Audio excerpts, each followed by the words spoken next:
jadi sebelum kalian praise and worship God, pastikan kalian semua udah sarapan supaya kalian ada energi buat praise and worship God. Dan yang Cici mau kalian semua untuk lakukan di rumah adalah untuk ikutan bernyanyi, ikutan tepuk tangan, meloncat ataupun menari. So are you ready? Let's sing it. Come on.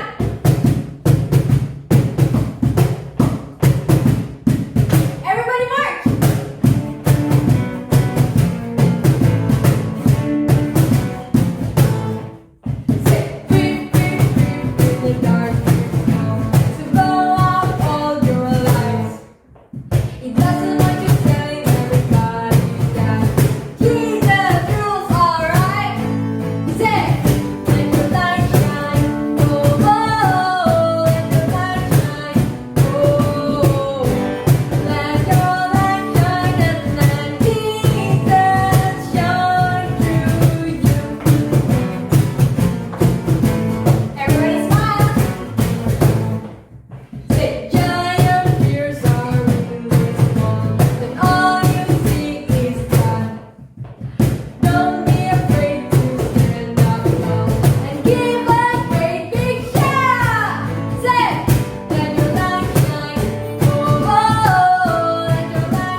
Halo guys, perkenalkan nama kakak adalah Abel. Dan seberapa pasti udah kenal ya. Nah, minggu ini kakak akan sharing tentang bersukacita dalam Tuhan. Sebelum kakak mulai, mari kita berdoa.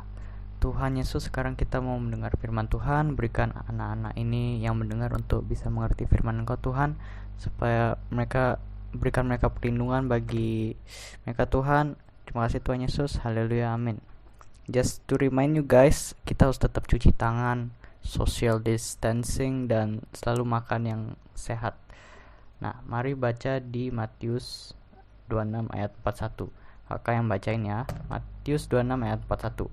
Berjaga-jagalah dan berdoalah supaya kamu jangan jatuh ke dalam pencobaan. Roh memang penurut, tetapi daging lemah. Jadi arti ayat ini, kita harus berdoa kepada Tuhan untuk tidak jatuh dalam pencobaan. Nah, kakak mau tanya nih, gimana sih cara bersukacita dalam Tuhan? Pertama, berdoa. Nah, ini cara berdoa ya, pasti udah tahu cara berdoa. Mari kita baca di Filipi 4 ayat 6. Janganlah hendak kamu khawatir tentang apapun juga, tetapi nyatakanlah dalam segala hal keinginanmu kepada Tuhan dalam doa dan permohonan dengan ucapan syukur. Jadi di waktu yang sulit kayak hari ini, wabah corona, kita harus berdoa kepada Tuhan. Kenapa? Kita tuh butuh Tuhan. Tanpa Tuhan tuh kita tidak ada artinya. Kita harus berdoa kepada Tuhan karena Tuhan yang melindungi kita, yang memberi kebutuhan kita setiap hari. Nah, kebutuhan setiap hari kayak apa aja?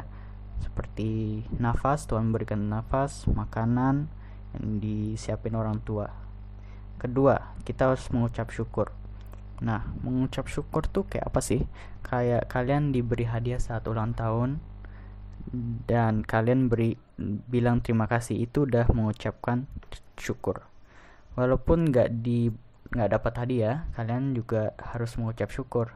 Kenapa? Karena kalian masih diberi nafas, umurnya tetap naik. Apalagi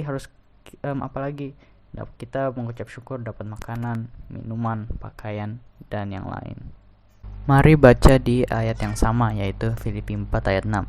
Janganlah hendaknya kamu khawatir tentang apapun juga, tetapi nyatakan dalam segala hal keinginanmu kepada Allah dalam doa dan permohonan dengan ucapan syukur. Nah, sekarang kakak mau cerita nih. Jadi, suatu hari ada anak yang suka komplain, atau bisa dibilang tidak bersyukur atas makanan yang orang tuanya sudah siapkan di waktu yang sulit, apalagi pakai muka yang marah. Setelah jam makan lewat, anak ini buka HP-nya dan melihat banyak berita bahwa banyak orang di luar sana tidak dapat makanan. Mereka mencuri karena kelaparan. Sejak hari itu, anak tersebut belajar untuk bersyukur atas makanan yang diberikan di waktu yang sulit. Nah, anak yang kakak cerita ini itu kakak sendiri. Intinya kalian harus mengucap syukur atas makanan di waktu yang sulit maupun tidak. Huddle time. Pertama, apa yang kamu pelajari dari sharingan ini? Kedua, apa komitmenmu? Ketiga, apa yang kalian mau lakukan untuk mengekspresikan sukacita dalam Tuhan? Kalau kakak sih bersyukur atas makanan yang disiapkan orang tua. Doa dulu sebelum makan. Oke guys, mari kita berdoa. Terima kasih Tuhan Yesus atas hari yang indah ini. Kita sudah mendengar firman Engkau. Berkati setiap anak yang mendengar firman ini. Berkati mereka supaya bisa memelihara firman Engkau dan bisa bersukacita di dalam Engkau Tuhan. Haleluya, amin. Thank you guys for watching. Bye bye.